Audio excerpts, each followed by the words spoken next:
You still winner, that's true. She don't even take L's, eating alphabet soup. Mayday, mayhem, mayday, mayhem, mayday, mayhem, mayday, mayhem, mayday, mayhem, mayday, mayhem, mayday, mayhem, mayday, mayhem. She a cool black nerd, always been smart.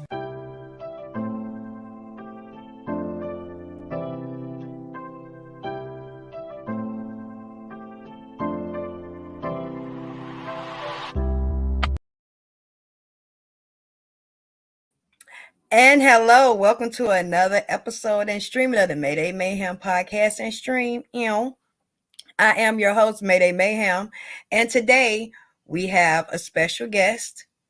Now, I've been knowing him for a few years. He crazy, but he crazy in a good way. It's all good, y'all. It's all good. It's all love. So we're going to be having a conversation today with Mr. Kennedy Scheinberg, but also known as Kennedy Coldforge. Good morning. Good morning. It is a lovely morning on Sunday with coffee. I have cola. Yes, I need a little bit some more. You need a little bit of sugar rush as well as caffeine. Yes, yeah. So It's early. what would you like to babble about today? Okay. Now we did speak and touch on this a little while ago, but about the mental illness and the shootings that's been going on, and who would be the best person to talk about this than with you, because you do have a mental illness degrees. You did. You do have some mental illness, so you do have a little mental illness. But you are trained in the field of mental illness and other degrees. Would you like to tell the viewers what degrees are you trained in? Sure. So they can get a better understanding. All right. I am a licensed professional clinical counselor. That's LCPC. I have master's degrees in counseling as well as clinical social work. So I'm one of the very rare two that approach things from both a counselor point of view and a social work point of view. Doctorate work in disability and equity in education, and then a whole bunch of other names regarding fitness and education and stuff like that. I have my own private practice. I've been in practice for myself to start in 2020. I opened up my own private practice just as the pandemic hit. What a best time to open a business, right? Right. I've been counseling I've been licensed almost for 20 years now, and I've been in the field of social work and counseling since 1995 is when I got my first job. I've worked in non-for-profits. The majority of my work is with young adults, teenagers, and families. I was a supervisor for child abuse investigations with the Illinois Department of Children and Family Services for 10 years. I was a compliance officer with the Department of Transportation. For easy terms, a trucker cop for 4 years. And then I've worked for agencies such as Maryville Children's Academy, Thresholds Young Adult Program, and Northbrook's Community Service Agencies. And I think that's about it. Maybe there's been a couple other part-time agents that have worked for private hospitals and stuff like that. A lot of contract work. So that's my qualifications. And I was also a professor of clinical psychology with the Adler School of Professional Psychology. I taught clinical diagnosis. So see, the list of accolades go on and on and on. So you're one of the well-qualified people to have this conversation with. I hope so. If not, I'll make it up and like I'm a TV star. You're going to improv. Right. Yep. When we get to the dance section. Oh, see, you stay talking about that dance section. Y'all, he talking about having a dance section midway through. I done told him, like, y'all will be okay with him, but y'all ain't going to be okay with me. Y'all going to be like, no. Put him on. Y'all tell him take his off. But see, See, we're not going to embarrass me like that on this good Sunday day. It's the beginning of the week. Okay, all right. You can do the dance part and I'll cheer you on. Throw some dollars. It's all good. So you mentioned the shooting at Uvaid in Texas, and we were talking a little bit before the show about how there seems to be an increase of mass shootings, or at least multiple shootings, and it seems like every week there's a new one. Yes. Yeah. It was actually one a couple of days ago, or was it yesterday, where it was a mass shooting, or they stopped the shooter. And again, it was an 18-year-old allegedly that had an assault rifle and wanted to shoot up allegedly another elementary school. And it's still being attributed to mental health. But how much of this is a tribute to mental health versus, like these kids able to just buy guns? Well, so I think the terms or the definition of mental health is being, or the label is being used to explain anything people don't understand. If it doesn't make sense to society in general, oh, they must be crazy. They must have some mental health issues, because nobody sane would do something like this. And common sense says, yeah, that's true. Sane people don't go around committing mass genocide. They don't. And the same concept, though, is that mental illness is not the same thing as poor judgment or reactionary stress, or whatever terms you want to label it. The difference is mental illness is oftentimes lifelong. It develops either you're born with it, or you're born with a predisposition, or it develops through trauma, abuse, and neglect, or through chemical development, through like the onset, your brain just didn't develop right, or get rewired or wired correctly, and chemicals are missing or overwhelming, and your brain starts changing. So there could be three ways of mental illness.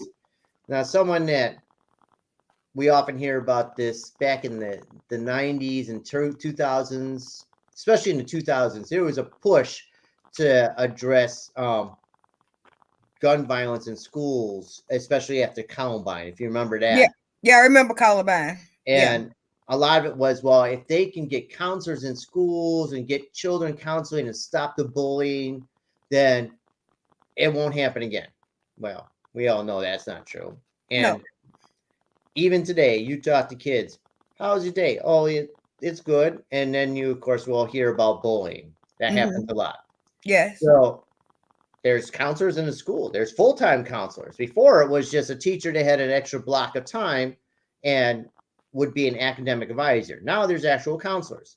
It's not working. Teachers are teachers. They're taught to teach English and math. They are not mathematicians. They're not linguists. They're teachers. They're taught how to teach this stuff.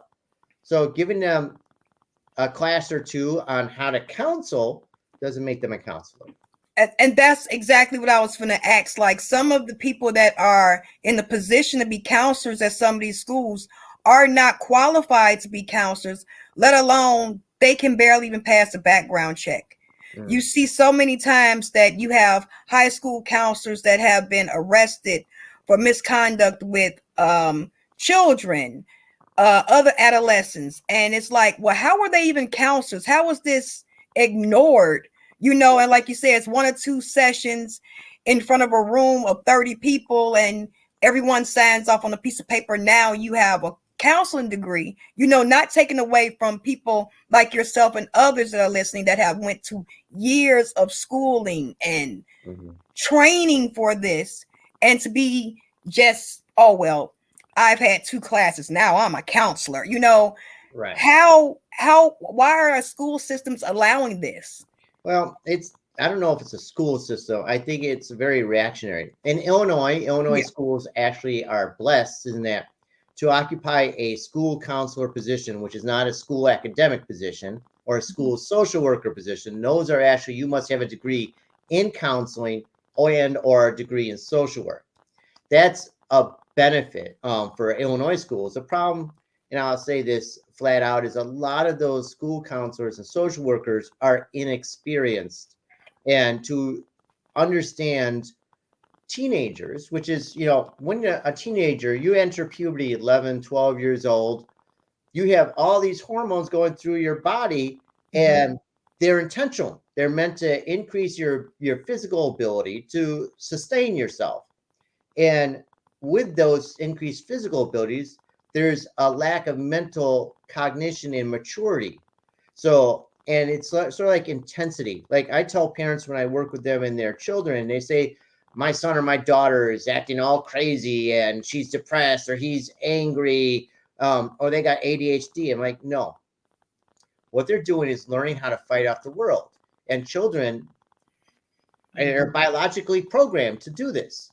And they have to practice. And who do you practice on? You practice on your parents. And you practice on them because you have enough faith that they're not going to strike back at you and do harm because they know you're practicing. Like, you ever watch lions, little cubs, they attack the parents, and the parents are like, whatever, just go do your thing. But they're practicing their hunting skills. The children are practicing their ability to fight the world off. And so they sharpen their teeth and claws on their parents. The sad part is our society has said, don't do that. Don't practice. Yes. Stop that. And instead of creating a process for them to regulate themselves, they're just forced to keep it quiet under the hood. Yeah. You ever put a pot and put the top on and let it boil? What happens? It's gonna boil. It's gonna pop. It's gonna explode. Yep, there you are. And that's what, and people seem to have this idea that mental illness for teenagers is, oh, the girls are depressed and they're crying, and the boys, they're angry. So the boys aren't depressed. The problem is mental illness, such as depression, presents itself differently based on gender and age. Yes. And that's a situational depression. Or it could be lifelong depression. We don't know. Or it could be chemical depression. We don't know. And so that's the issue there. It takes people who are actually experienced in counseling. I honestly believe that school counselors and school social workers, they are not the ones that should be providing those actual therapeutic interventions. They should be the ones that are at best doing some simple assessments saying, hey, teacher says so-and-so is always angry, or these kids got in a fight. They say, okay, why'd you fight? Oh, he stole my pencil. Okay, that does not sound like it's a mental health issue. Why you fight? I don't want to talk to you. You don't want to talk to me? I just want to ask why you fight. I don't care. I don't want to talk. That's someone who you should be worried about. That's the person they should say, we're going to refer you to this counselor who knows how to talk with people. Right. I've had lots of teenagers walk into my office and sit down on the couch, and they literally said, I don't want to talk to you. Well, okay, you don't have to talk. We'll sit here for an hour staring at each other. That's that. If you remember back as a teenager, that uncomfortable silence, oh my God, they'll fucking talk about anything just to get out of that silence.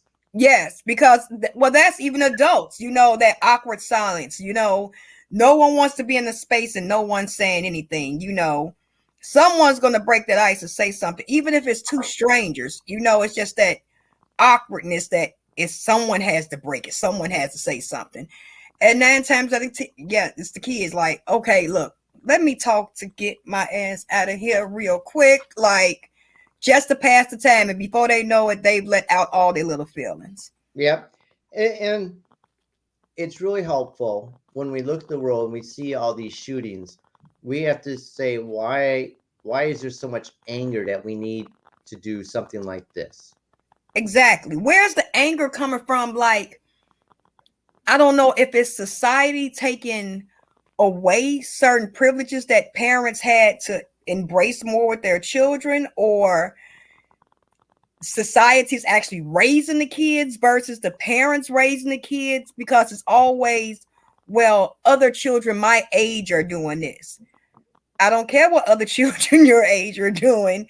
I'm here to protect you because those children are in some dangerous activities, so I don't see that nestling of everyone looking out for each other's children's anymore. You know what I'm saying?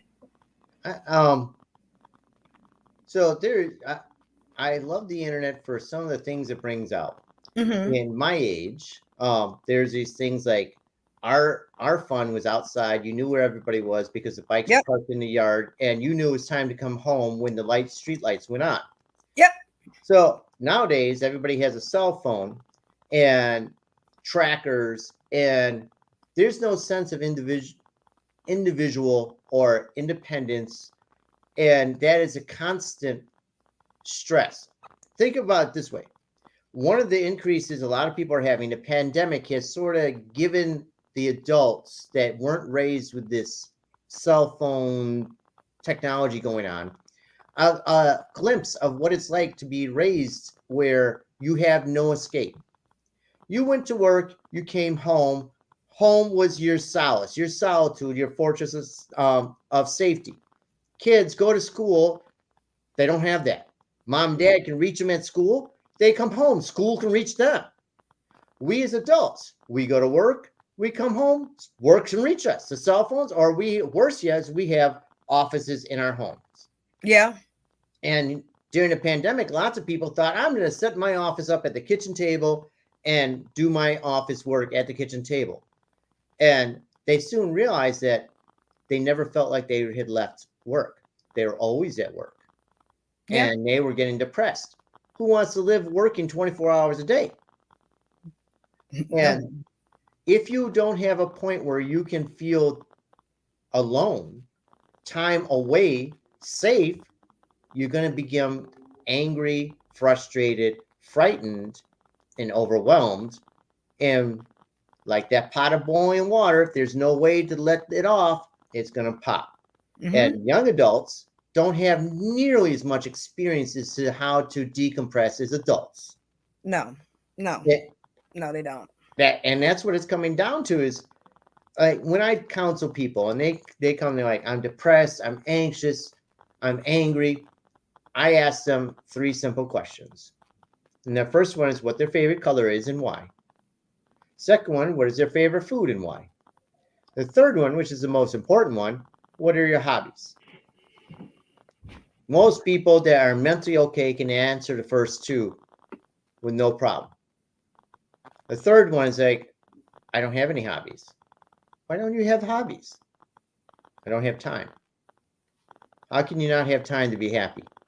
Because that's what hobbies do, is make you happy. Mm-hmm. You've chosen to do something else instead of making yourself happy.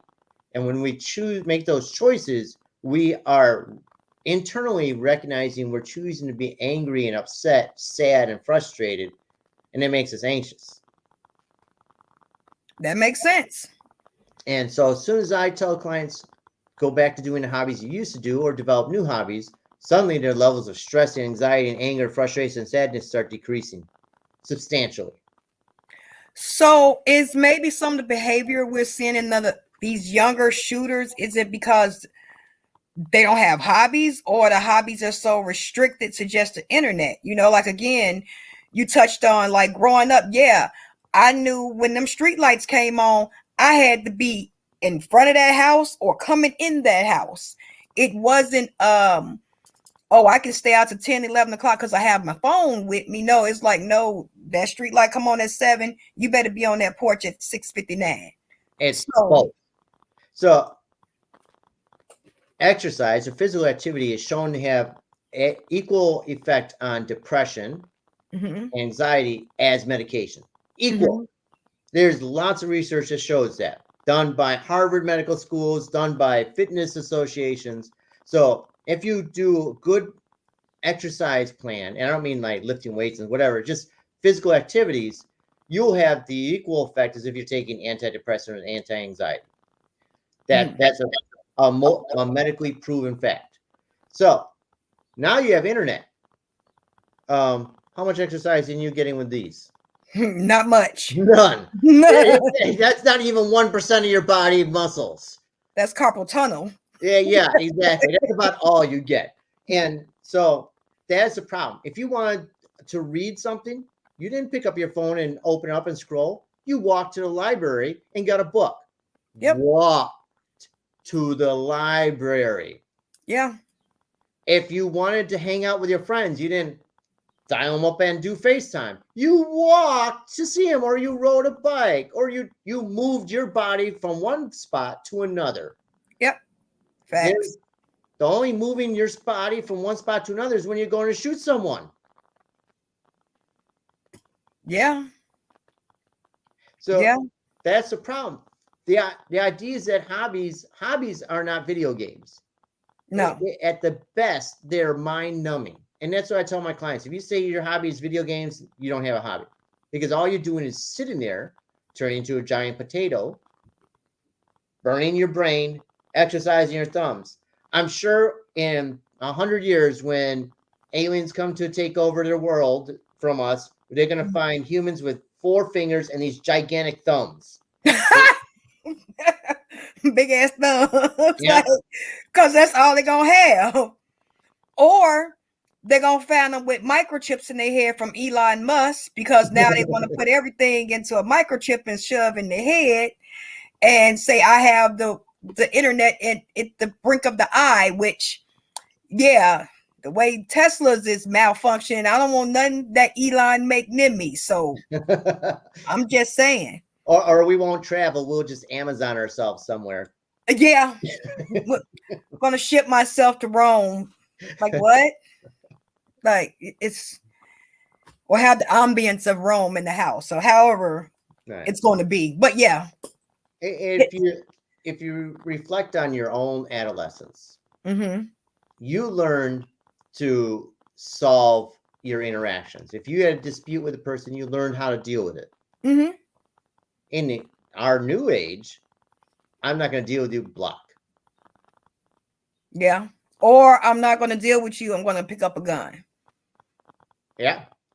And I've seen so many times that these people have lost their lives over social media, over people you probably would have never even met if it wasn't for social media, because y'all don't even live near each other. You don't even go to the same school.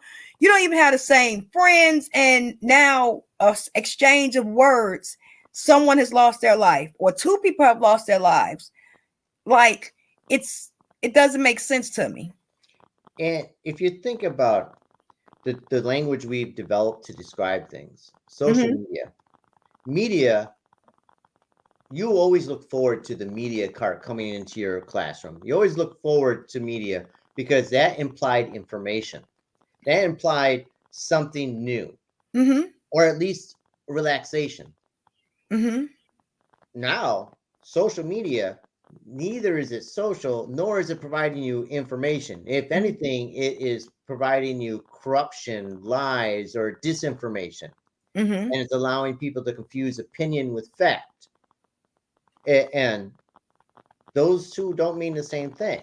No. And people say, well, I'm gonna fight the problems. I'm gonna fight racism. I'm gonna fight socialism. I'm gonna fight oppression. I'm gonna fight marginalization. And then they type something on the computer and hit send. You haven't done nothing. No. The only people that will read whatever you post are people who want to read what you want to post. Yeah. In a newspaper, anyone, if you publish in a newspaper, whether you want to read it or not, people want what's in the newspaper. And newspapers used to pride themselves on being objective. Now, yes, they're as bad as social media. Yes. I mean, that's like a sad thing. It's like there is nothing that's really objective anymore. And then you don't know, again, that anxiety of who or what to trust. Yeah. You know, it builds back up that anxiety of you don't know what's real or what's not, or who's telling the complete truth. You know something has happened, just like in you, Vlad. You know something happened, but no one tells the complete truth. You know what I'm saying? When it first came out, remember the headlines. We spoke briefly about this, but the headlines first hit that a police officer was shot in the head trying to stop the shooter from getting in. And then later we found out, oh, the teacher propped open the door and the door was propped open.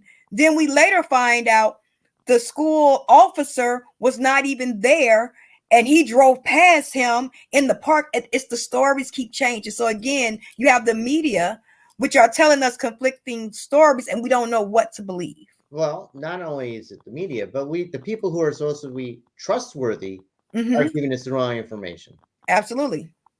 And whether that's because they didn't know themselves and they're making it up as they go, Mm-hmm. like I'm making this up, or or it's they're frightened of telling the truth, because in our society, people who are honest about what they're feeling and what they believe are instantly attacked. Yes. We have to present an image that is what is considered socially acceptable. And that, again, when we were younger, we didn't have to present a socially acceptable image. We had the opportunity to be who we were. And if it turned out bad for us, it was because we fucked ourselves up. We made the wrong decision. Here is you don't get to learn about being an individual. If you do something wrong, there are 10,000 people online that are going to let you know you did it wrong, and then you never are forgiven for that. You are not allowed to grow and become different. There are people in the news, like they posted something 10 or 20, like the baseball player, he's 25, had the best game in his life, and the media are asking him why he posted this homophobic statement when he was 15. He's 15. His brain was still developing. Let's be real. He didn't even know himself at 15. Exactly. And he can't forget it. He's not allowed to forget it. And if we go by the assumption that he's the way he was when he's 15 is the way he is at 25, then that says people can't change. And people can't change. Why do we have shit like counselors and therapists? Why do we have any belief that people that go to jail are going to get better when they get out of jail? We already know that ain't true. We know if we send someone to jail, they come out a better criminal than they do when they don't come out reformed. So if we don't believe people can change, then why the hell are we even bothering to try to change them? Why not just fucking execute them? That's just really the thinking.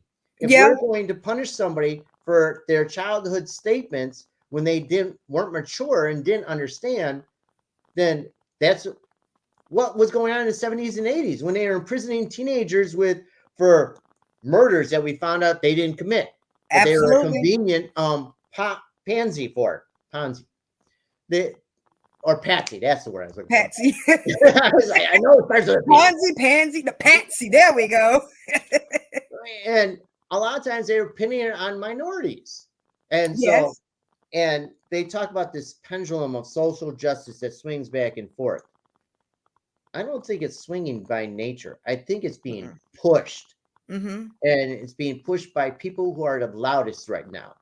The idiom of the squeaky wheel gets the oil. Mm-hmm. I think we've sort of said, you know what, the loudness, we don't want to hear it anymore. So just push it that way. We don't want to hear the complaint. But the problem is the complaint, the sound that they're making is not always the source of the problem. You go to a doctor, my elbow hurts. Mm-hmm. Okay. Why is it hurting? What is causing the hurt? Mm-hmm. Oh, I fell when I was skiing. Okay, well, be more careful when you're skiing. Oh, I have tendinitis. Oh, I have a mineral deficiency. Oh, there's something else. The complaint is not always the source of the problem, but we're not willing to look at that. We're just willing, okay, all right, here's your pill. You won't feel pain anymore. Go be happy again. Mm-hmm. And that doesn't work. It doesn't work with people in general. No. Hey, my life sucks. Here's a pill. Yeah. How's it going to make it less sucky? It won't, but it's going to make you not care. Mm-hmm. And absolutely. That's the scary part. I have a teenage client who shot herself. And the reason she shot herself wasn't because she wanted to die. She doesn't want to die. But she was having what they call intrusive thoughts. And the intrusive thoughts were horrible. They were intrusive thoughts about killing people she cared about. And she's like, I didn't know if I would do them or not. And they're so frightening. I'd rather be dead so I don't hurt the people I care about. Oh. That's a scary thing. and nobody was helping her. And Poor she was baby. telling them that there were things that were bothering her, and nobody did that. And we're not talking like a poor little kid in the ghetto. We're talking No. a well-to-do family. And they're like, oh, you know what? You're just going through teenage angst. What No. the fuck, teenage angst? No. Like, if you're having thoughts like that, it's something definitely wrong, and you need to be paying attention to your child's mentality and make sure that they're okay. Like, whoa, you having what? Oh no, let's get you taken care of and make sure to get these thoughts. What's the root? What's causing you to have this? Like, what's really going on? So we can stop this and you can again grow from it. Yes. Because again, you're regretting, you're going to regret that when you're 20 or 30 or 40 or 50 years old, you know, but you'll know why. At least you'll know why you were feeling that way. You know what I'm saying? And you did grow from that, so you don't have those feelings anymore. Exactly. And the key here is growth. We've already found out sending people to jail doesn't make them change. No. It doesn't. No. Well, if you think of it in this simple concept, punishing people doesn't change them. No. So today, punishment comes from social media, no different than society putting someone in jail. If punishment by putting them in jail doesn't make them any better, then punishing them by putting them in Facebook prison for a week, or everybody posting how horrible of a person they are on Twitter or tweeting or whatever, or Twitch, and that's not going to work either. We already know it didn't work over here. Why would we think this would work? It is called educating and understanding. Educate them on what really is appropriate and understand why they chose to do what they did. They may have chose because they didn't know. If I asked you, how do you speak Japanese? Do you know how to speak Japanese, Mabel? no. Okay, so if you pretend to speak Japanese, that's the best you can get. Some people would say that's racist. But hey, if you're being expected to speak Japanese and you don't know how, you're going to try to do, because if you don't, you're wrong. Well, yeah, because you've already said, you know, right. Okay.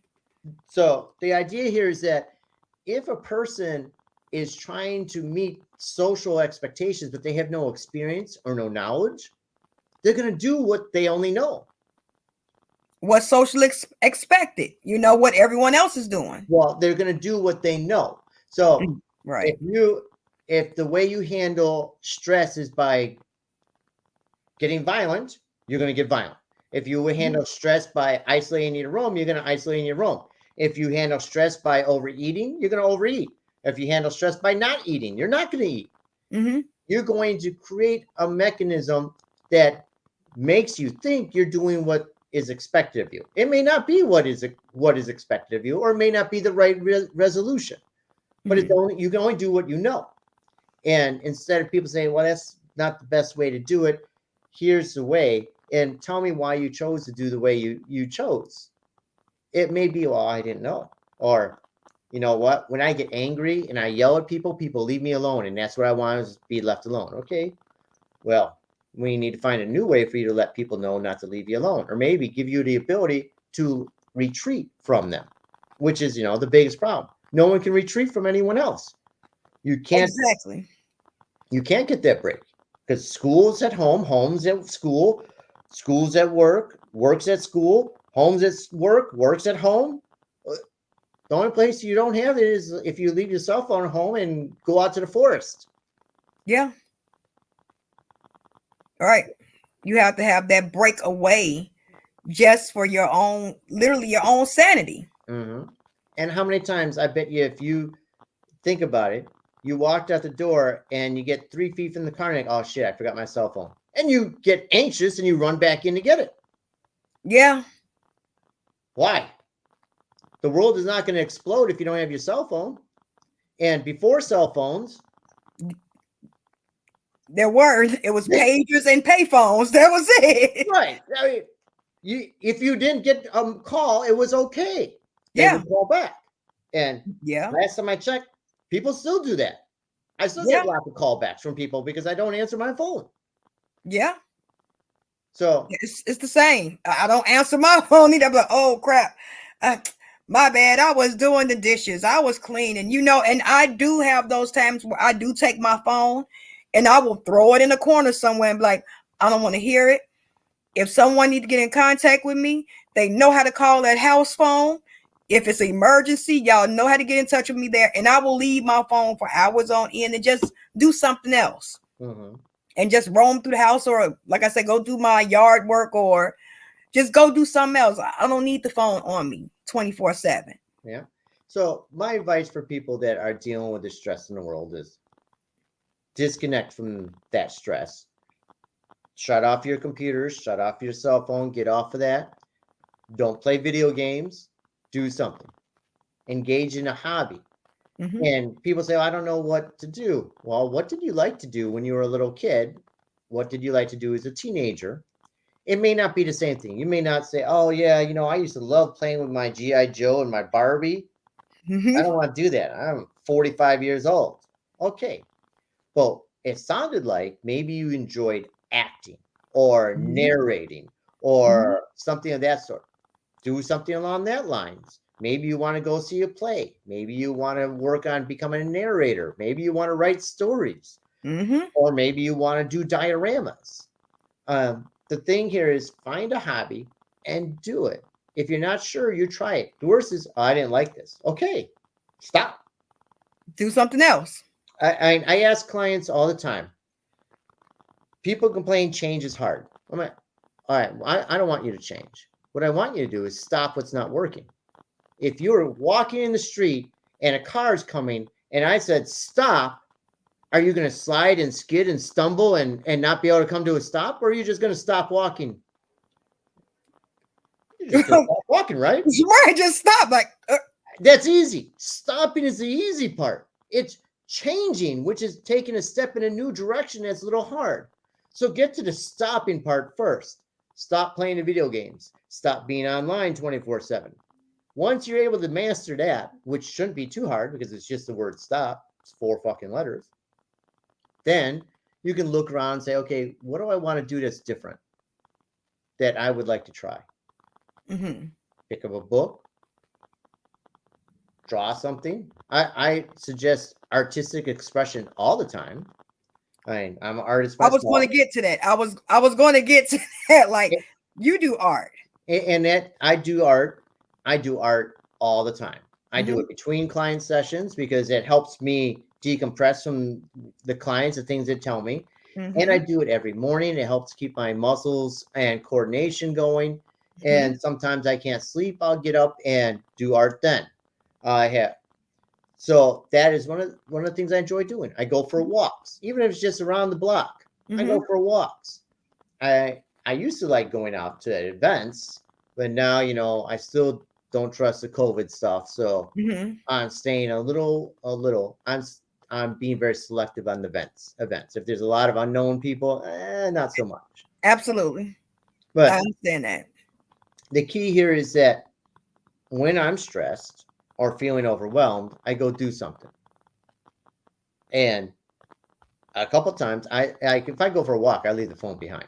Unless I'm going to take pictures of flowers along the way, I leave that behind because there's nothing. I'm going to be gone 15, 20, 30 minutes. Whatever's happening, if they need to get a hold of me, 15 or 30 minutes is not going to be a changer. It's not. Someone gets in a car accident, doctors are required, life-saving. Oh, the person's going to die. We'll give life-saving. We don't need consent for that. So they don't need my consent for that stuff. There's nothing else in the world that's going to happen that needs. I don't have any magic button to stop World War III. So Absolutely. I don't need my phone for that 15 to 30 minutes. At the very most, I go to sleep. I don't wake up in the middle of the night answering the fucking text messages or Facebook posts or whatever else comes up. So if I can do that stuff, then that tells me I don't need that other thing. Absolutely. And I think that's a big piece. I've read a bunch of news articles, and I hate to quote these news articles because we don't know what is actually the facts around the Uvalde shootings. Yes. But there's reports that he tried to get his sister to buy a gun. I And heard those reports. she said no. Mm-hmm. He was living with his grandmother. Mm-hmm. And that makes a number one red flag right there. Why is this kid living with grandma, not with mom and dad? Where are mom and dad? Were they killed in an accident? No. Or did they just not want to take care of him? Mm-hmm. What's the circumstances where he's not with his biological parents? And that any child that's being raised by extended family, you have to question why. What is Right. it a tradition? Is it and that in some cultures it's tradition where the parents are out making money and the grandparents raise the Yeah. children. Yeah. And that's all they have to say. This is the family. But it's a question. What's going on? And for some kids, even though their parents are out making the money, they still need some parental contact. They still need to know their mother or their father or both. And notice I said or. I didn't say they have to be both. They need some of those parental interactions on a consistent basis. And not like every single day, but on a consistent basis. Absolutely. And we forget those things. Mm-hmm. Where there's certain like people of color, they're used to single parent homes. Mm-hmm. That was, I think, a remnant of social engineering from slavery when they intentionally broke up families. Mm-hmm. I think that just intergenerationally just came on. It's not appropriate, but it has become a staple of that concept. Well, not only that, well, you have the government that has also helped infiltrate that, because when they have public housing, Yes. men were not allowed to stay in the same household as their wife and children because they felt that, oh, well, no, this place is just for women and children. So the father was taken from the household, where they would literally go in, the social workers would literally go in closets and look to see what's their men clothing. The mothers were not allowed to have televisions. If they had new clothes, it was literally to the fact that they violated the families to the point where it was separated. So Yes. it was used to, well, I'll go have babies here and here because I can't be there because it'll mess up the thing for the mom and the children. And it became like almost, again, socially acceptable. Correct. It I think it moved from socially acceptable to social expectation. Exactly. Like, you're not supposed to have if I'm raising these kids, why can't the father stay in the household and raise the children with me? Why not? Like, these are his kids too. Like, I didn't get them by myself. Like, what do you mean? Yeah. And that's like when you look at values that have been corrupted, I'm going to use it, a family value that's been corrupted with the expectation that people are going to function normal or beneficial for society in general, that it's not going to work that way. No. You can't have a car that says put in high octane, low lead gas, Supreme, and put in the cheap gas, regular, and expect your car to perform well. That's not. Because it wasn't made for that. Exactly. Not only was it not made, but it fucks up the system. And that's the problem, is that we have these strange expectations and systems for people. And I hate making it a racial thing because it isn't. It may have started at one point and then it's just been expected. It switched from acceptable to expectation. And people are like, okay, well, it's okay. That's what they do. What do you mean that's what they do? Where the fuck is that shit? Well, that's what they do. And people are unwilling to challenge that idea. Well, you know what? They're making a lot of noise. We better just give them something to quiet them down. Oh, okay. It's like we're talking. I don't want. Yeah, I do, and I don't. Like right now, there's the fear that courts are going to repeal Roe versus Wade, which is beyond frightening. Beyond frightening for women, but beyond frightening for society in general, saying that a country that's founded in a separation of church and state is now letting church create a doctrine for state. Yeah. For someone to say, well, I'm not religious, but I believe in life. Yeah, okay, I accept that. But it's not just you that believes in life outside of church. It's all these other 10 church people are saying you have to believe in life. Okay, so we're supposed to be majority rules. Well, that's what's happening is you have the majority of the 10 people speaking out on this, whereas it shouldn't have the authority to do that because it's a religious-based doctrine. Right. And if that's changing the nature, it's not just women losing their rights to control their body, but it's saying that religious doctrine is going to become our guiding principle. And we went to war in Afghanistan because we had the Al Qaeda with their religious doctrine oppressing that country. Mm-hmm. And that's been a lot of problems when religious doctrine clashes with political, one or the other. Vietnam was a political ideology and was horrible for us. And then now we're like, okay, we're going to switch off and we're going to go to political ideology. And that's no better. Well, they had the Crusades that were political idea or were religious ideology. They didn't work too well either. No. And so it's wonderful that somebody leaked it. The problem is our response to that leaking is to argue about the wrong thing. We shouldn't be arguing about who did what religious. We should say, you know what? A separation of church and state is the founding of this country. They should not have that right to alter the founding of our country just because their religion makes them think it should be a certain way. Mm-hmm. But we're not arguing that. We're arguing about a person's right to govern their body. And the government has already said, irregardless whether it's religion or legal rights, political, we have the authority to physically make you do something physically. We will physically put you in fucking prison. We will physically give you a vaccination. We will physically make you do whatever. We will physically take your property. We will hold a gun to your head if you don't do what we say. It doesn't matter whether it's politically or religious doctrine. But the problem is, at least political was supposedly serving the majority of the politics body. Our religion serves itself.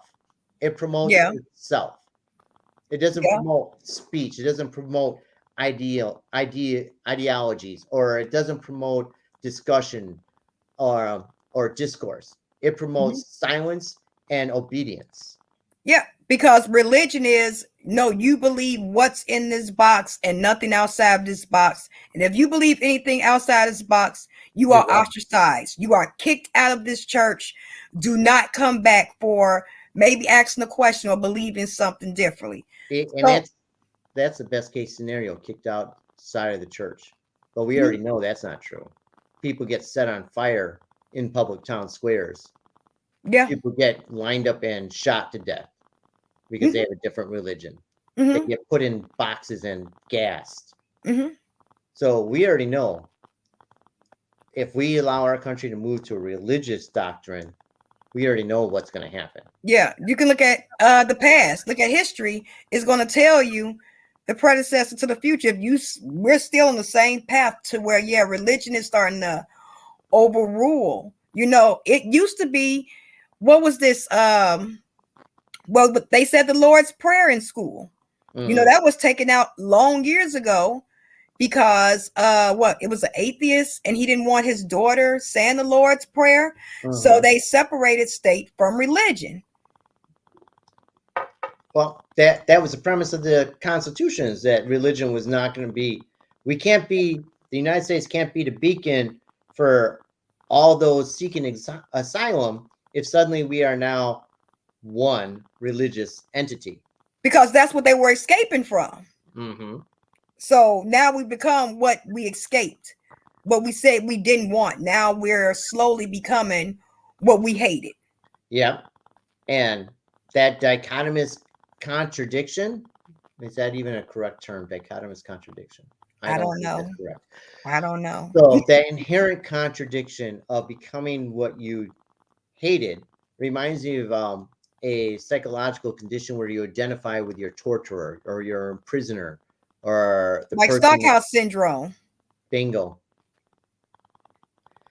You learn, you become what you learn. Mm-hmm. We learn that religion, power is achieved through religion, so therefore we will engage in religious power. So Absolutely. mental illness will then, that's a sign of the devil. Yeah, because it's they're possessed. Yeah. No sane person would do this, and now you're going to have No sane crusade. person, if they had God, they wouldn't do this. Right, we're going to put Lord in this, and prayer changes. And I understand some people belief system, but if we have all these people that are praying at the same time, why are we enduring everything that we're going through? Unless people are not praying, or these are just, of course, charlatans. Like, prayer changes, and then again you're going to have that indoctrination where, oh, well, you're not praying hard enough, so again, this is the devil. Oh, we're going to cast you out. It's been so many cases where parents have believed that their children were possessed by demons and literally tortured their children to death because the child literally had autism, or the child literally had a hearing issue, or literally could not see. So, or they were gay. Yeah, or they were gay. Oh, that's the devil. You're gay. It's the devil. No, it's just the way that person identifies. That doesn't make them any less of a human. Why do that? Mm-hmm. And again, you will start to see that more, because even again with the pro-life, pro-choice, oh, how can you be for abortion? Well, how can it has sales? It's a lot, but yet and still, again, what you do with your body, that's your body. I ain't got nothing to do with that. I'm worried about this right here. Hey, I'm out that game. I can't have no more kids, so I ain't got to worry about that. It reminds me of a speech given during the height of the anti-mask in the pandemic by a woman using religion as her groundings for not needing to wear a mask. And her statements was, if God wanted me to wear a mask, he would have given me one at birth. And she was wearing glasses. So why he need glasses at birth then? Religion is used to justify miracles. Mental illness is a failure to have a miracle. Mental illness is a weakness. Mental illness is the person's inability to solve their own problems. A mental illness is not having the right supports, which is probably the only truth to it. Yeah, support. Because a lot, like you see in these mass shootings, like again in Vlad, allegedly, what I've heard and read, allegedly, his parents were having issues with him, and that's why he went to stay with grandma and grandpa. So, again, what's going on in the family dynamic that y'all couldn't solve this together to figure out what's going on, but you ship him off to be dealt with grandma and grandpa, which again, they're older, they trying to do their own thing, and now they're having to raise a 18-year-old, and now he's shut up a school. Well, not that. And the question is, if you can't handle your own child, why would you send somebody else? And I'm a firm believer in that. Like, if I can't handle you, I'm not sending you to my mama. Like, no. If you can't handle your own child, what mistakes were in the child rearing process at the start? And second is, what other help or supports did you get into place? Saying, hey, grandma, you did a good job with me. Well, obviously they didn't, because you didn't do a good job raising your own kid. But Dad, can you fix my kid? Well, first is it's not fixing. It's not fixing. Like, it's more of a family thing. What can we do as a whole to make this situation better? Okay, like what can we do? Like, what someone's bothering you at school? Well, violence is not the problem, not the solution to this. Well, let's try to talk to a counselor. Let's even try to get you homeschool. Let's try to do certain other tactics to try to make you feel safe, you know, but not to ship them off. I believe in exerting to the last drop. Like to the last drop, like I have nothing else left, just exert until it's give my all, just for the kids, to make sure that they're mentally okay. I'm old enough, I can deal with my own shit. I can deal with it. I've been around the block, I can deal with it. But y'all again are not mentally stable, and that's what I believe a parent is supposed to be, help you be mentally stable for when you do get into these grown-up situations. You kind of have some paralysis on how to handle it. You know what I'm saying? Because mom taught me this, dad taught me this, aunt taught me this, uncle taught me this. Things have been taught and pushed down to help, again, grow. Because they're going to make mistakes. They're kids. Right. And the key here is when you talk about taught.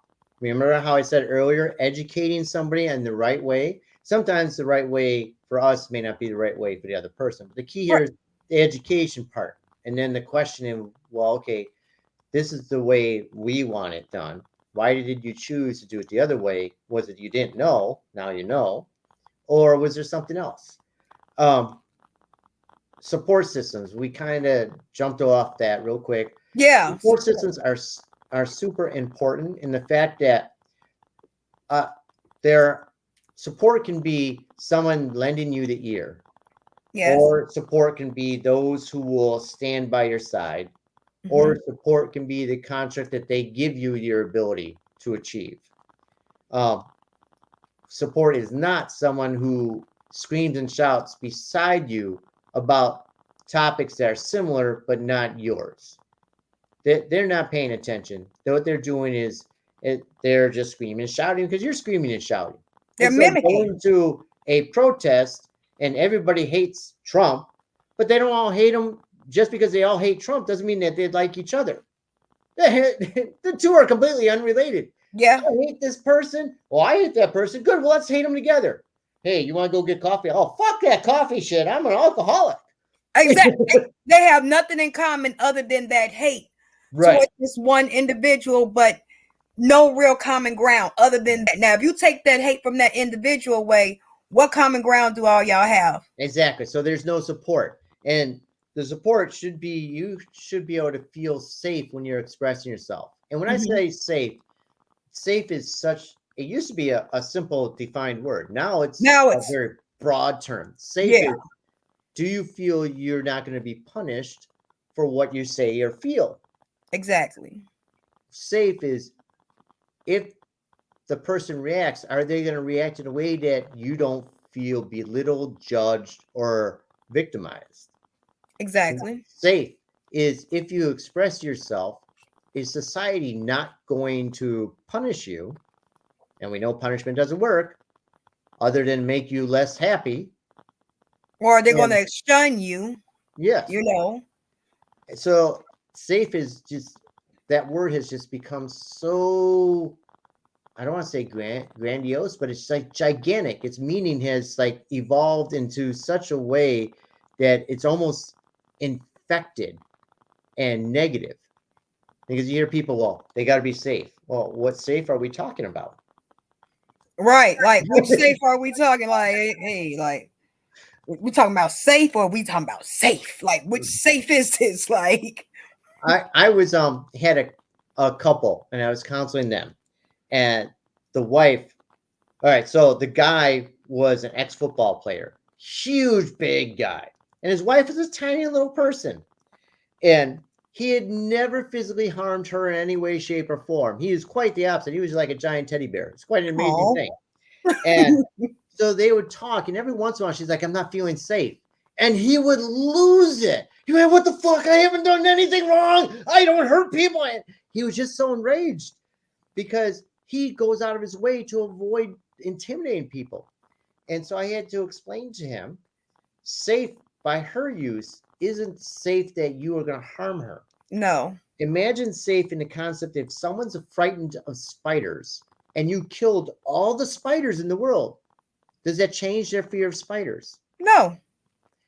That is what was going on. She was anxious about something that it didn't matter if he changed it or not, it would still be there. Mm-hmm. And he's like, oh, I didn't think of that. I'm like, that's when she says she doesn't feel safe, it's not you that's not making her feel safe. It's this thing that is undefined that no matter what, you can't really change. It's the emotion.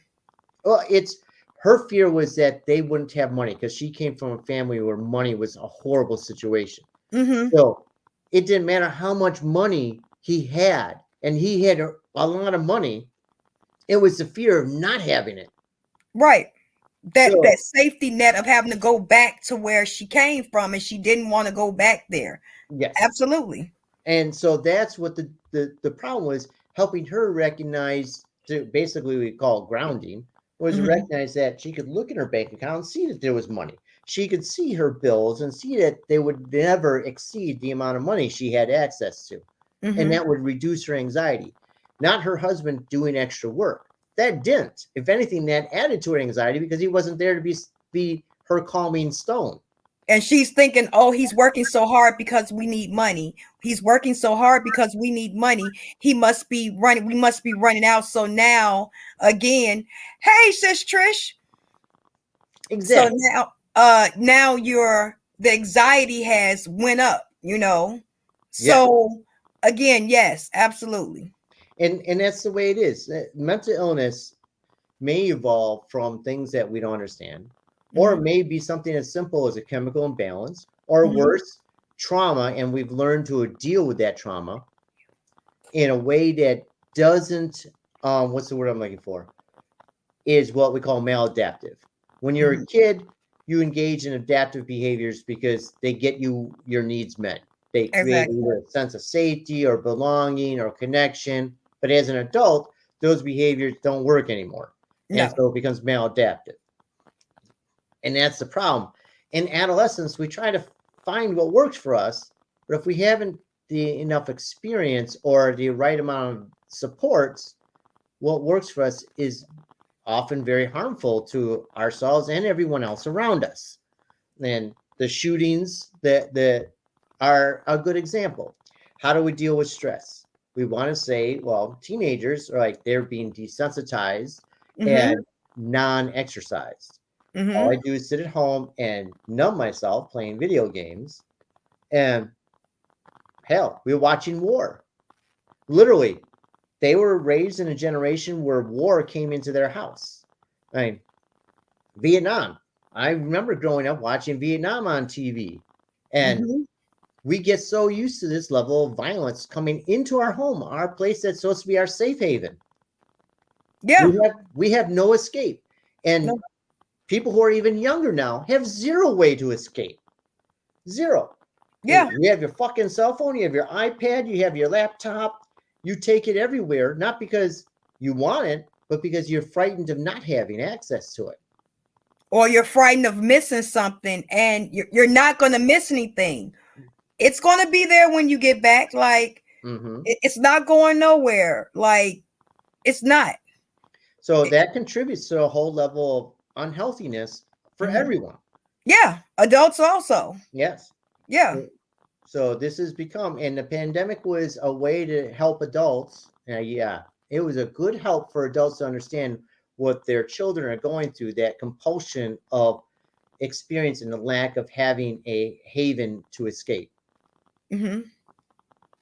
And hopefully at some point, somebody in our world, the government or agencies, will say, wait a second. The issue is that there's too much involvement. We got to step back. We got to disconnect. We got to shut down. We got to create avenues where there is less bias. And I use the word less bias as in like media, like we talked earlier, how media used to be sort of objective. Now it's very much subjective. There has to be a little bit more of that. And social media probably needs to be rebranded as to social compliance or social pressure. Yeah, because everyone's pressured, like you see on TikTok, and everyone's doing the same trend. Everyone's, I can do it. It's like everyone's like almost pure pressure. Everyone is pressured to do the same thing instead of being themselves. You know, that's what makes us all different, is being ourselves. I remember in I want to say it was in the 80s, it might have been in the 90s. They talked about suicide contagion, where if you had one suicide in a high school, they would have it a couple more, especially in the friends group. That was in the 90s, because I can remember that. That was in the 90s. Yeah, and that is an important thing because that has expanded through the internet. So you have your in-person social group at school, and then you have this internet social group. And that internet social group could be all around the world. So you have idiots, Tide Pod idiots, a biggest example. Yeah, we're going to do this together. Imagine when you were teenagers, you're like, hey, yeah, we're all going to shotgun this beer. Oh, we're all going to shotgun this Tide Pod. And then they go online and do it. And then suddenly it went from a group of 5 idiots to 5 million idiots because they all want to join in. Like the Twitch, I want to join in. Like the Instagram or the photo one, Snapchat, where you do all those crazy dances and stuff like that. And people are just like, I want to join in. Not realizing the harm. They want to be a part of it. Like, I think me and you spoke about this a while ago. Like around when the pandemic first started, how we were seeing, you know, women more revealing, men more revealing, and you didn't see it before. And this is not the younger group. We were talking about the older group, you know. So it's like it's not only branching out from the children, but it's branching out to the adults too. Mm-hmm. And again, you know, if the kids are doing it, oh, I'm not too old, I can do that too, you know. And it's instead of like, stay in your lane, let little kids be little kids, and like, again, have their faults, make their mistakes, and grow from them, versus you have people that are well mature doing things that adolescents are doing. And you see the adolescents doing this, and they're like, oh, well, if they can do it, we can do it too. And it's like a vicious circle. Mm-hmm. Again, like with the shooting in Buffalo, New York, that guy, the shooter, was on Twitch live streaming in front of people again, and people were in compliance. They were in agreement to what he was doing. It's like a good 15 people, and allegedly one of the people was an ex FBI agent. Wow. Yeah, I haven't read a lot about that, but the idea that live streaming, it's like a live video game. Yeah, and people are from around the whole world that are watching you do this in real time, and it's like almost an adrenaline rush for them also. Mm-hmm. Yeah, because they're 15 minutes of fame. Right, they're seeing someone else do what they want to do, or what corruption they may have. That's even with the positive things, you know. You get that positive feeling of endorphins when you see someone doing things that you like to do that's in a positive manner, and it makes you want to do it. You know, again, with that mirror image. That I want a piece of the glory too. I want more than a participation award. I want the trophy. I want the trophy, and I want to wipe out all contenders. Like, wait a minute, it's enough room for everyone. Calm down. Like, wait a minute. Yeah.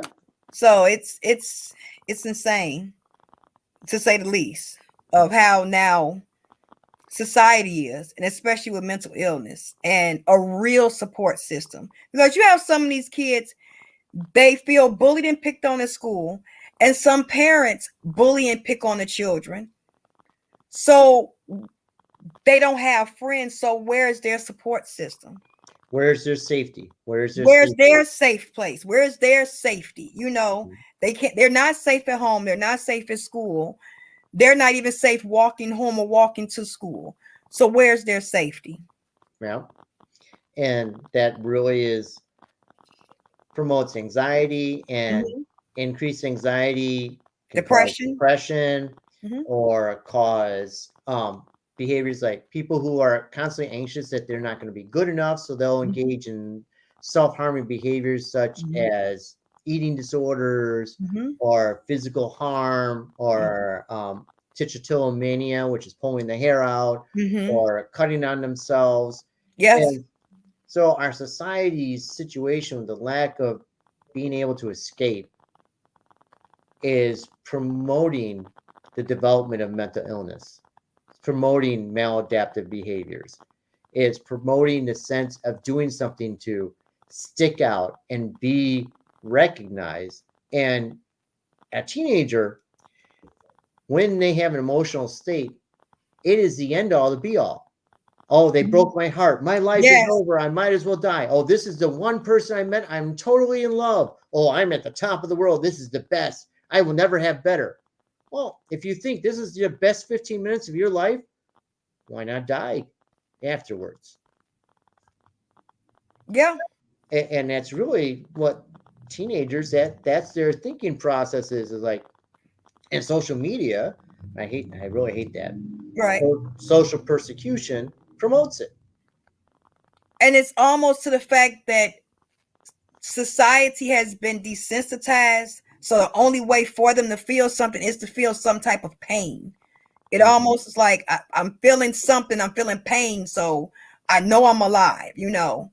And it shouldn't have to go to that term. You know what I'm saying? It shouldn't have to be that. Absolutely. And it's interesting you mentioned that. I went to the Chicago Torture Museum this past week, and the majority of tortures were very sexual based. And I was talking to one of my friends there, and I was like, well, probably the idea is that sex was one of the things everybody could enjoy.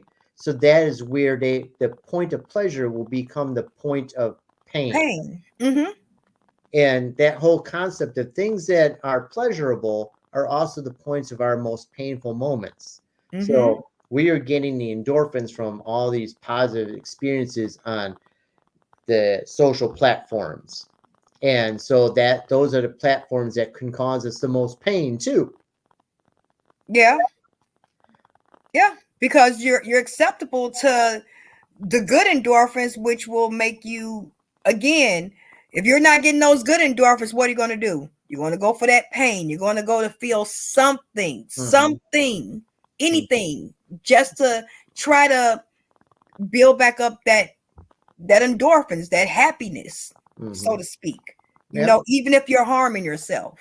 Exactly.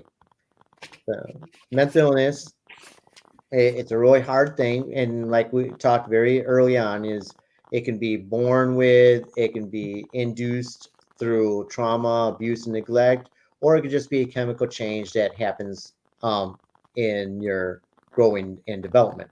So if any of your audience ever needs counseling, I don't take insurance because I'm not going to deal with Blue Cross Blue Shield at all, or any other insurance agencies, because they're scam artists. I ain't gonna lie. I'm not gonna call them scam artists. They are abusive and traumatic in of themselves. There we go.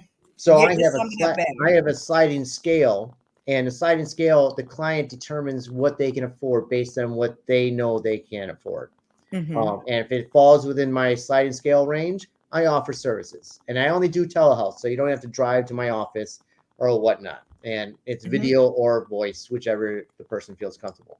So they can always reach out to me, or Google me, Kennedy Schoenberg Counseling, and boom, they'll, and then message me, and we'll set something up. Yeah, absolutely. He's a phenomenal counselor, psychologist. Y'all really need to look him up. As y'all can see, he will go into depth. He thinks outside the box, and he'll relate to you. You know, I tried. What's the best way? So I have some clients that have been to other therapists, and they'll complain, you know, the therapist this or therapist that. And I often say to the clients, you know, maybe the therapist didn't know, and they were trying to get to understand your uniqueness in order to provide the services, because there are so different types of therapeutic interventions, and not all of them work for the same person. If you have a person that their mental illness is being impacted by social or cultural constructs as opposed to chemical constructs or trauma or abuse, then we need to understand what that that those constructs are in order to address them. I mean, if you're a person who suffers or is recognizes microaggressions right off the bat, then you don't need to worry about talking about chemical dependency or the abuse of a child. You need to talk about how to deal with those microaggressions in a way that makes you capable of feeling like you have some power and not just subject to people constantly making you feel out of place. Mm-hmm. So that's like the therapist, sometimes they need to understand that. And they also, a therapist needs to be open-minded and what's the word? Not that they're not judgmental, because the concept of being a therapist is we're judging what's going on, Mm-hmm. but not judging in a way that makes you feel bad for expressing yourself. Exactly. Well, again, that's safe. Safe. That's Oh, safe. We see how we go back. Improv. We go right back to safe. Yeah. Safety. Maybe we should ask your audience a new way to define or a new word that encompasses the word safe without having all these different definitions. Well, that's something you can ask the audience. Yeah. Go ahead and ask them. Come up with a new word, because the word safe has too many fucking definitions. Let's come up with something that says, hey, I feel okay from everything else. I need that spot. Sanctuary, something more than sanctuary. Superman Fortress of Solitude. Your happy place. Yes, the happy place. The happy What is place. your happy place? What is your happy place other than safe? What is your happy place? Yeah, mine would be an island. Yeah. Island with a steak grilling. See, now you got me hungry. And see, why you gotta do this? On steak and eggs and all that good stuff, gravy, potatoes. Oh my God, you got me hungry over here. Yeah, that's what I need. Yes. When I start talking about food, it means I'm hungry. Yeah, that when you start talking about food and I'm agreeing, that means I'm hungry too. So both of us can get something to eat. Yeah, I think that will be my plan. I will make myself some eggs as soon as we're done. Yeah, well, we're about to be done right now. All right. So you have to decompress yourself. And again, the way you decompress is through your art. Yes, for me, my space, my happy place is when I'm doing some art. It lets my brain kind of shut down, and I'll work on art and I'll realize 2 or 3 hours have gone by, and I'm like, oh, and I feel totally fine. Mm-hmm. It should be when you're stressed or anxious or sad, finding something that makes you physically move around. Mm-hmm. Whether it's going for a walk, drawing, dancing, playing a board game, taking pictures of flowers, bird watching, hiking, surfing, swimming, whatever. The physical movements help remind you of who you are, that you exist, that you can feel something other than sad, and that activity, the calisthenics, increases your endorphins, which are the same as dopamine and serotonin, which are the things that make you feel happy. Yes. So, like my happy place is when, again, I like to sew. So, I like to do my sewing, and I might run on the treadmill a little while because there's too many dogs out here where I'm at. They be trying to get me. They be like, ooh, dark meat. I'm like, ooh, stay back. Like, I didn't told you, puppy. I didn't told you. I'm not a turkey. Leave me alone. Right. I am not a turkey. And they be like, you look like a leg. Hey, yo, come get this dog, man. Like, so I'll get on the treadmill and maybe listen to some music and then go and start sewing, start making some stuff. But that's what I do. That's my hobby when I get in that mind space. And what's your favorite color? Blue. Why?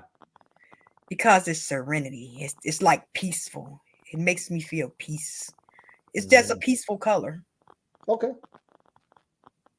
I don't know why. See, you over here analyzing me and shit. We finna end this one right here. He ain't gonna put my business out here. Be like, She's a minor psychopath. Stay away from her. Her favorite color is blue because it makes her feel happy and she likes to sew. She's going to sew your mouth shut. Stay away from her. Here's some advice that all of your audience. So relationships, whether they're intimate, whether they're friends, or whether they're acquaintances or work, you should know what your love language is. And your love language is how you express love and how you receive it. And so you can Google love language quiz, and there are 5 different categories. And each category has kind of a subheading, but there's physical touch, words of affirmation, acts of service, gifts, and quality time. And you'll have at least one top and then maybe a secondary, and then the other 3 are kind of really low. And they are effective. So let's say your love language is words of affirmation. So when you want to show someone that you care about them, you'll say, "Hey, you did a great job." So if your spouse or partner, "Hey, you did a great job. I'm proud of all the work you're doing." Your friend, "Hey, I'm impressed with your ability of whatever." Your coworker, "Hey, I really liked how you did that report." You're using it all the same in all 3 types of relations. So you should know. And that way, so if you have a disagreement, if you pay attention to the other person, you can figure out what their love language is. Because I hear this all the time. They don't love me. And I'm like, I love you. I do all this. I buy you stuff because my love language is gifts. You never love me back. You never buy me nothing. But I'm buying you stuff. Well, my love language is quality time. You never spend any time with me. So you have to translate the 2 and say, okay, so-and-so's love language is gifts, and they just gave me something. That's their way of saying they love me. So, okay, I have to say, all right, hey, I appreciate that. Can you spend some quality time? Because I really find that important. And they'll say, okay, here's your gift, and I'm going to sit on the couch and hold your hand. Boom. Oh, you're both getting your needs met. Yes. So, and it's no punishment. Y'all, we got to look up that, y'all. I'm going to look up my love language quiz because I have no damn idea what it is. I don't know what it is. I bet you yours is, or not acts of service, is gifts. I bet you if you think about it, you always like giving people stuff, and you love it when people give you stuff because then it makes you think like they care. Yeah. There you are. Yeah. And punching on people is a love language for me. I just like to punch people. Well, that would fall under touch. Touch. So yeah. So I guess it would be gifts and touch. Because like people that I like I slap them around like pop, pop, pop. How you doing? There you are. And even friends like, hey girl, pop, pop, pop, pop. How you doing? So okay, I can see that. But I'm still taking the quiz, y'all. I'm still taking the quiz because I could be wrong. It's happened. I don't think you're wrong. I think you may be right. I think you may be right. But yeah, we're going to do that love quiz, y'all. We're going to see what our love language is and how we can apply that in everyday life, not only in our personal life, but our friends, our family, our co-workers. And it's a give and take. Well, that's what any relationship, even a friendship, is give and take. Exactly. It's give and take. If you know your love language and you can identify other people's love language, you can be supportive without feeling like you're intruding. Okay. That makes sense. That makes sense. Because, there's always, I'm trying to be supportive. Dude, you're just bothering the fuck out of me. Right. You texting me 15 million times is not being supportive, just saying hi. Like, that is not supporting me. Like, right. You're irking my nerves. Yeah. What you're doing right now. If you know their love language, then you can engage in their love language, and then they'll feel supported. Got you. I'm gonna have to learn my love language and irk your nerve. I'm like, let me figure out what this is. Punch him in the neck. Bow. Have a good day, buddy. I love you. Let me hit you a couple more times. Love you. Have a great day. Like she didn't have to give me a 2-piece combo just to say hi. That's her love language. It's okay. Like I want to be the most hated person around her. Then she will not touch me. Then they found out that's a love language too. I hate you. Oh damn. That's one of her languages. Hate too. So, you know, this has been an awesome interview. And I want to thank you again for coming out and sharing the information. So I'm pretty sure this will be beneficial to a lot of people. And again, where can the community or anyone find you for counseling or any other sessions that they may want to have to speak with you? Because I'm pretty sure that you'll be able to help them out. Kate, it's Counseling Kennedy Schunberg. You can Google that, or you can email me at counselingks2020@gmail. You can find me on Facebook. I don't have any fancy website. I'm not that technologically smart. Don't worry, me neither. But you Google Kennedy Schunberg or Kennedy Coldforge, and you'll see pictures of me posing with muscles and art. And then you can just connect from there. He does a lot of posting with muscles and art. A lot. Oh, yeah. He got the guns. He got the guns, y'all. I ain't got the guns. I got the flap, but he got the guns, y'all. See, you trying to get that dance party going. I see what you on. See. He about to start, y'all. We gonna have to stop. Let him get something to eat. Get his blood. Get a Facebook ban. I have been banned so many times on Facebook. Again, how long is this ban? Like, it wouldn't be shocking. So it wouldn't be my first time. So all right. Well, Mabel, is appreciate your time, and I enjoyed talking with you. Don't be a stranger, just strange. I'm always strange. It's like my middle name. That's why I like you. Thank you again, Kennedy. And I want to thank all of you for listening in today. And again, we're going to end this stream the way I end all my streams. If no one told you they love you, I do. I truly, truly do. And make sure you do better today than you did yesterday and strive for a better tomorrow today. And we'll see y'all next time for another Mayday Mayhem stream and podcast. Say bye, Kennedy. Bye-bye, Kennedy.